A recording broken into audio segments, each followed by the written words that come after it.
अक्षय कुमार जी। जी राधे राधे गुरु जी। राधे राधे महाराज जी। महाराज जी, क्या ईश्वर में आस्था रखने वाले भक्तों के ऊपर भगवान बहुत कष्ट नहीं देते? यार कष्ट तो नहीं देते, कृपा करते हैं, पर क्या है, अनंत जन्मों के पापों का नाश होना है। जैसे इस जन्म में भगवान की प्राप्ति होनी है, तो अब जितने हमारे सब कूड़ा करकट जमा है वो सब इसी जन्म के भोगने में आएंगे। तो दिखाई देता है कि यार भक्त को बहुत कष्ट है, पर ये सब इसलिए है कि अब हमारा जन्म आखिरी है। अब हमारा जन्म भगवान की कृपा से होगा, कर्म बंधन से नहीं होगा। तो वो सब भुगताए जा रहे हैं। बड़े बड़े संतों के, बड़े बड़े भक्तों के जीवन में, उनके रास्ते में जो दुख दिखाई देता है, उसका कारण होता है हम बहुत जन्मों से पाप किए, तो उन पापों की धुलाई हो रही, सफाई हो रही। अब हम स्वच्छ और निर्मल होकर भगवान के पास चले जाएंगे। और जिनको बहुत जन्म भोगना है, तो उनका थोड़ा थोड़ा ऐसे भोगते भोगते पशु पक्षी योनि न जाने कौन कौन सी योनियों में जाना पड़ता है। लेकिन जो धर्म से चलता है, सत्य से चलता है, उसके पापों का नाश होकर वो परम पवित्र भगवान की कृपा को प्राप्त होता है। इसलिए प्रायः धर्मात्मा पुरुष को दुखी देखा जाता है।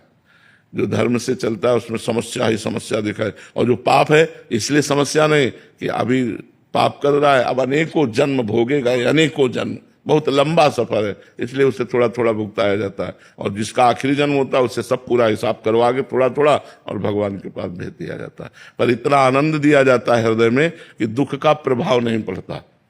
दुख का प्रभाव नहीं पड़ा। अगर दुख का प्रभाव पड़े तो हम प्रश्न उत्तर दे ही ना पाए, हम परेशान हो जाए।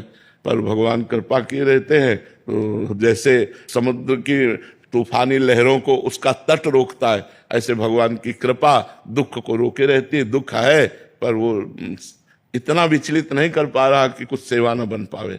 यही भगवान की बड़ी कृपा है। महाराज जी, हम जैसे विपत्ति को नष्ट करने के लिए अगर कोई विधान का ज्ञान आप दें तो महाराज जी। हमारा तुम्हारा तो भगवान के लिए भजन होगा, भजन।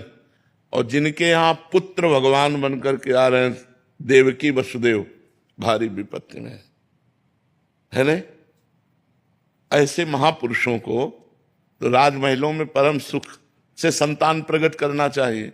लेकिन संतान कहाँ प्रकट हो रही? कितना भारी दुख है देवकी वसुदेव जी को, कितनी भारी विपत्ति है। मतलब घोर राक्षसी स्वभाव वालों का पहरा है, हथकड़ी बेड़ियां हैं, और जो पुत्र पैदा होता है वो कंस के पास ले जाते हैं और कंस उसे मार डालता है। 8वें में भगवान आए, पर भगवान भी जब आए तो हथकड़ी बेड़ियों के अंतर्गत ही आए। हथकड़ी बेड़ियां जकड़ी हुई हैं उस महापुरुष के, और भगवान सामने खड़े। हरि तेरी गति लख न पड़े। विपत्ति नष्ट हो जाए, हमें लगता है कि विपत्ति सहने की सामर्थ्य देते हैं भगवान। नष्ट करना चाहे तो कर सकते हैं, लेकिन वैसे हमें कम प्रमाण मिलते हैं। विपत्ति नष्ट होने के कम प्रमाण मिलते हैं, विपत्ति सहने की सामर्थ्य दे ये प्रमाण ज्यादा मिलते हैं। अब जैसे दुशासन द्रौपदी जी के केस पकड़ करके महल से ला रहा है। द्रौपदी जी क्या भक्त नहीं है? पहले से उनका देख लो, भगवान से कितना प्यार भरा संबंध है। क्या सर्वज्ञ भगवान नहीं जान रहे? जान नहीं रहे? महल से जो ही केस पकड़ा उसी समय भगवान जान रहे। लेकिन तब तक वो चुप रहे जब तक द्रौपदी ने पुकारा नहीं।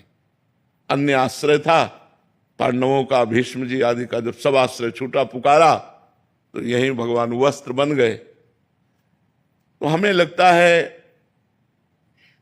कि विपत्ति भोगने की सामर्थ्य देते हैं, विपत्ति मिटाते नहीं। तो हमें लगता है कि भगवान विपत्ति नष्ट नहीं करते, भगवान विपत्ति को सहने की सामर्थ्य देते हैं। तो भगवान से प्रार्थना करना चाहिए कि हमें सहने की सामर्थ्य दो। सहने की सामर्थ्य देंगे, व्यवस्था कर देंगे, और हमारा भजन करो और हमारे पास आ जाओ। तो हमको जैसा लगता है कि भगवान विपत्ति में सहयोग देते हैं, विपत्ति में बल देते हैं, पर विपत्ति हट जाए, मिटिया मेट हो जाए, ऐसा हमने भक्तों के जीवन से नहीं देखा। भक्तों को बड़ी विपत्तियां सहनी पड़ी हैं, सहनी पड़ी हैं। भक्तों ने विपत्तियां मांगी हैं महाराज जी। आप भी कभी कभी बोलते हैं कि ये किडनी रोग नहीं होता तो ये स्थिति नहीं होती, आप भी काफी बार सुना है। भगवान, हाँ, भगवान का विधान होता है। यही तो भक्तों की महिमा है कि वो दुख मांगते हैं, क्योंकि दुख में भगवान का जैसा विपत्ति में सुमिरन होता है ना, वैसा सुख में नहीं होता है। जब कोई साथ नहीं देता, एकमात्र भगवान का सुमिरन, तो वो भगवत प्राप्ति करा देता है। सुख में तो उस कोटि का सुमिरन नहीं होता, जब विपत्ति और दुख में सुमिरन होता है। इसलिए कुंती जी ने दुख मांगा था। जब भगवान युधिष्ठिर जी को राज सिंहासन पर विराजमान करके द्वारिका की तरफ चले, तो पीठ करके चले, तो कुंती जी रो पड़ी। तो लौटे और कहा, बुआ आप रोई क्यों? बोले, प्रभु जब विपत्ति थी तो सामने दौड़ते हुए हमने देखा आए हो, और आज संपत्ति हो गई तो आप पीठ करके जा रहे हो। मुझे सदैव विपत्ति दीजिए जिससे मैं आपको सन्मुख देखूं, आपकी पीठ न देखूं कि आप पीठ करके जा रहे हैं। मुझे कदम कदम पर विपत्ति दीजिए। तो विपत्ति में आपको अपनी तरफ आते देखती हैं, यही सौभाग्य का विषय होता है।